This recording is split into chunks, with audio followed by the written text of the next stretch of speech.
Hello အားလုံးပဲမင်္ဂလာပါຫນွေရတနာလိုင်းဖြစ်ပါတယ်ဒီ Macfarlane University မှာပေါ့နော် Public Health Major ကိုတက်ရမှာတက်ရောက်နေရဲ့အကြောင်းသူတယောက်လည်းဖြစ်ပါတယ်ဒီຫນွေရပေါ့နော်ဒီစုမြတ်တန် Foundation မှာဒီပညာသင်ဆုကိုလျှောက်ထားတဲ့ဒီ participant တယောက်လည်းဖြစ်ပါတယ်ဆိုတော့ဒီစုမြတ်တန် Foundation ဆိုတာဘာလဲဆိုတာຫນွေပြောပြမယ်ပေါ့နော်ဒီစုမြတ်တန် Foundation อ่ะဆိုလို့ရှိရင်ဒီຫນွေတို့လိုလူငယ်လူရွယ်တွေအတွက်ပေါ့နော်ဒီဘဝပန်းတိုင်းကိုလျှောက်လန်းဖို့အတွက်ငွေကြေးကိုထောက်ပံ့ပေးရဲ့ဒီ scholarship အမျိုးအစားဖြစ်ယုံတယ်မကဘူးပေါ့နော်ဒီ volunteer base scholarship မျိုးစားလည်းဖြစ်ပါတယ် volunteer base လို့ပြောရမယ်ဆိုလို့ရှိရင်ပေါ့နော်ဒီ organization ကနေတက်ဆင်းပေါ့နော်ညီတို့လိုလူငယ်တွေကိုညီတို့ကျွမ်းကျင်တဲ့ content လေးတွေကိုပေါ့နော်ဖန်တီးပြီးတော့ဒီပြည်သူလူထုကိုအသိပညာတွေမျှဝေပေးရမယ်ညီတို့တည်းရဲ့ဒီအသိပညာတွေအတတ်ပညာတွေကိုပေါ့နော်ဒီလိုမျိုးမျှဝေပေးရမယ် volunteer အမျိုးအစားလေးဖြစ်ပါတယ်ဥပမာပြောမယ်ဆိုရင်ညီက public health တက်နေရဆိုလို့ရှိရင်ပေါ့နော်ဒီ public health နဲ့ဆိုင်တဲ့ဒီ content လေးတွေကိုဖန်တီးပြီးတော့ပေါ့နော်ဒီပြည်သူလူထုကိုຫນွေရဒီအကြောင်းလေးတွေကိုမျှဝေပေးရမယ်ပေါ့နော်အဲ့လိုမျိုးပုံစံလေးပေါ့ဒီစုမြတ်တန် Foundation ရဆိုလို့ရှိရင် Idama Channel YouTube Channel ကနေတက်ဆင်းပေါ့နော်ဒီကျောင်းသားတွေကိုထောက်ပံ့ပေးနိုင်ခဲ့ရပေါ့နော်ဒါကြောင့်ဒီ Foundation ရပေါ့နော်ဒီလိုမျိုး channel လေးတွေကိုအများကြီးဖန်တီးသွားဖို့အတွက်ဒီလူငယ်တွေအများကြီးကိုပေါ့နော်အလိုရှိရလူငယ်တွေအများကြီးဒီ organization လေးမှာပေါ့နော် join ဖို့အတွက်ဖိတ်ခေါ်နေရပဲဖြစ်ပါတယ်ဒီစုမြတ်တန် Foundation ရ scholarship လေးကိုရှောက်ထားပြီးတော့ပေါ့နော်ဒီ volunteer opportunity လေးကိုပေါ့နော်စူးစမ်းကြည့်ဖို့လည်းနေရာဒီကနေဖိတ်ခေါ်ပေးပါရရှင်ဒီပိုင်းလေးမှာပေါ့နော်နွေအနေနဲ့ဒီကိုယ့်အတော်ကိုပြန်ပြီးတော့မိတ်ဆက်ချင်တယ်ပေါ့နော်နွေနာမည်ကကြတော့နွေရတနာလိုင်းကိုခေါ်ပြီးတော့ပေါ့နော်ဒီ Macfarlane University မှာ Public Health Major ကိုတက်ရမှာတက်ရောက်နေတဲ့အကြောင်းသူတယောက်ဖြစ်တယ်ပေါ့နော်နွေရပေါ့နော်ဒီမွန်ပြည်နယ်မော်လမြိုင်မြို့နယ်ကနေလာတဲ့ဒီနယ်မြို့ကနေလာတဲ့အကြောင်းသူတယောက်လည်းဖြစ်ပါတယ်ပေါ့နော်ဒီမှာအကြောင်းတက်ရတာပေါ့နော်နွေအတွက်အရန်ဒီပတ်ဝန်းကျင်ကိုကြည့်မယ်ဆိုလို့ရှိရင်လည်းအဆင်ပြေရပေါ့နော်ဥပမာပြောရမယ်ဆိုလို့ရှိရင်ပေါ့နော်ဒီမှာတောင်းတက်ရဆိုလို့ရှိရင်ဒီတခြားဘန်ကောက် University တို့ဒီဘန်ကောက်ဘက်ကပေါ့နော်ဒီ University နဲ့ရှင်လို့ရှိရင်ဒီငွေကြေးကတဝက်လောက်တက်တာရယ်ပေါ့နော်ကျောင်းထဲမှာဆိုလို့ရှိရင်ပေါ့နော်ဒီ The Queen Mother Statue ဆိုတဲ့ရုပ်ထုလေးတစ်ခုရှိရယ်ပေါ့နော်ဒီရာဆိုလို့ရှိရင်ဒါဘရင်မေတော်ကသူကွယ်လွန်သွားတဲ့အချိန်မှာပေါ့နော်ဒီဘရင်ကသူ့ရဲ့မေတော်ကိုအမှတ်တရအနေနဲ့ပေါ့နော်ဒီ statue လေးတစ်ခုကိုပေါ့နော်ဒီကျောင်းရဲ့ဒီကျောင်းရဲ့အရှိပေါ့နော်ဒီကျောင်းရဲ့အရှိကျောင်းရဲ့ဒီ sample တစ်ခုအဖြစ်ပေါ့နော်ဒီအမှတ်တရအနေဖြင့်စောက်လုပ်ထားရပေါ့နော်ဒီရုပ်ထုရဲ့အရှိမှာဆိုလို့ရှိရင်ဘွဲ့နေတပင်ကျင်းပတာပဲဖြစ်ဖြစ်ပေါ့နော်တခြားဒီ ceremony တွေလုပ်တဲ့အချိန်ကြလို့ရှိရင်ပေါ့နော်ကျောင်းသားတွေစုစည်းပြီးတော့ဒီရုပ်ထုရှိမှာပေါ့နော်တရုတ်တသိန်းနဲ့ပြုလုပ်ကြရပေါ့နော်ပြီးတော့ဒီချင်းရိုင်ပေါ့နော်ဒီချင်းရိုင်လို့ပြောလိုက်မယ်ဆိုလို့ရှိရင်လည်းလေစရာပတ်စရာတွေအများကြီးရှိရယ်ဥပမာပြောမယ်ဆိုလို့ရှိရင် blue temple ရှိရယ် white temple ရှိရယ်ဒီတိုးချန်ရှိရယ်ဒီ camping လုပ်တဲ့နေရာတွေအများပြားရှိရဲ့အပြင်ပေါ့နော်ဒီ coffee ဆိုင်တွေလည်းအများပြားရှိရဲ့အတွက်ကြောင့်ပေါ့နော်ကျောင်းသားတွေအနေနဲ့လည်းအရန်ချီလို့ကောင်းတဲ့ဒီမြို့နယ်လေးတစ်မျိုးဖြစ်တယ်ပေါ့နော်ဒီနွေရဆိုလို့ရှိရင်ပေါ့နော်ဒီ2018ခုနှစ်မှာတက္ကသိုလ်ဝင်တဲ့ဆောင်ပွဲကိုအောင်မြင်ခဲ့ရပေါ့နော်ဇီဝဗေဒနဲ့ဒီဓာတုဗေဒပေါ့နော်ဂုဏ်ထူးနှစ်ဘာသာနဲ့အောင်မြင်ခဲ့ရပေါ့နော်ဒီဆောင်ပွဲအောင်တဲ့အချိန်မှာပေါ့နော်နွေအနေနဲ့ပေါ့ဒီရန်ကုန် University မှာရန်ကုန်တက္ကသိုလ်မှာပေါ့နော်ဒီတတဗေဒနဲ့ကျောင်းတက်ခဲ့ရပေါ့နော် University လေးကိုတက်ခဲ့ရပေါ့နော်တက်ခဲ့တဲ့အချိန်မှာဘာဖြစ်လဲဆိုတော့ဒီ COVID တွေဖြစ်ကြတယ် COVID တွေဖြစ်ကြတဲ့ခါကျဒီဒုတိယနှစ်လောက်မှာဆိုရင် COVID ဖြစ်ကြတဲ့ခါကျတော့နွေရဒီကျောင်းတက်တာကိုရပ်နာလိုက်ရပေါ့နော်အဲ့ချိန်မှာဘာဖြစ်လဲဆိုတော့ဒီ social media သုံးနေရင်းနဲ့ပေါ့နော်နွေဒီ teacher su international school ကနေတက်ဆင်းပေါ့နော် IELTS ဒီ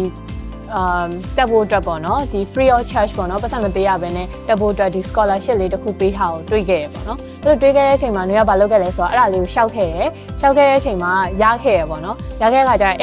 ့ဒီ teacher su international organization မှာဒီနွေကဘယ်လိုပြောရမလဲပေါ့နော်ဒီ IELTS course ကိုပေါ့နော် join ခဲ့join တဲ့အခါမှာဒီနောက်တော့နွေဒီမှာ join နဲ့ပေါ့ဒီ IELTS အတွက်စူးစမ်းရင်းနဲ့ပေါ့နော်ဒီသူတို့သတ်မှတ်ထားတဲ့အမှတ်တစ်ခုကိုရခဲ့ရပေါ့နော်ရခဲ့တဲ့အချိန်မှာဒီ teacher su organization က CEO ဖြစ်တဲ့ဒီ teacher su ကပေါ့နော်နွေကိုဒ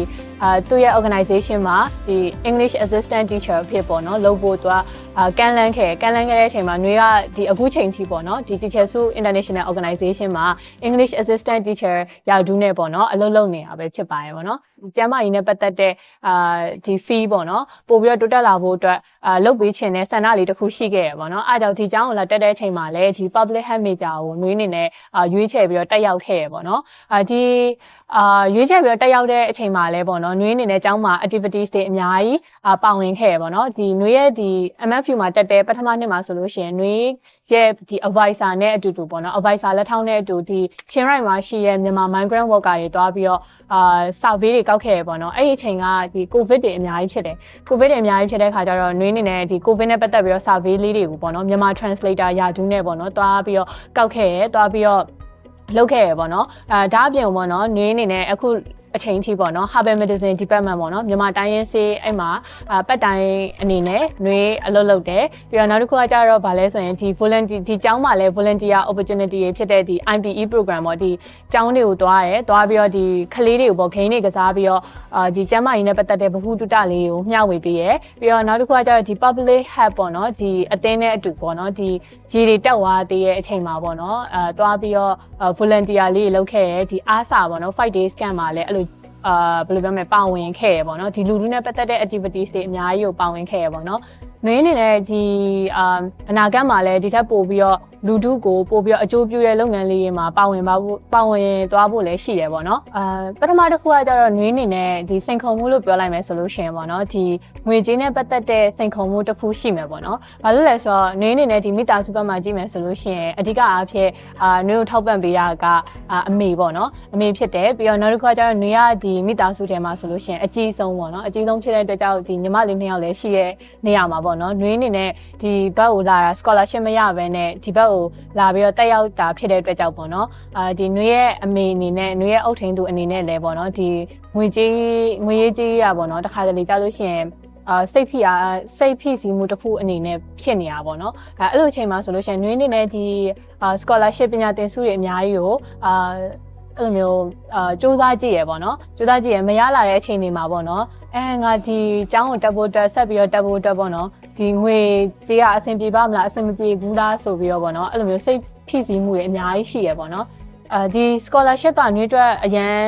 ဘယ်လိုပြောမလဲအကျိုးရှိရပေါ့နော်ဒီ scholarship လေးတာရခဲ့မယ်ဆိုလို့ရှိရင်နွေအတွက်ပြဿနာတစ်ဝက်လောက်ကဖြည့်ရှင်းပြီးသားဖြစ်နေမယ်ပထမတစ်ခုကကြတော့ဒီ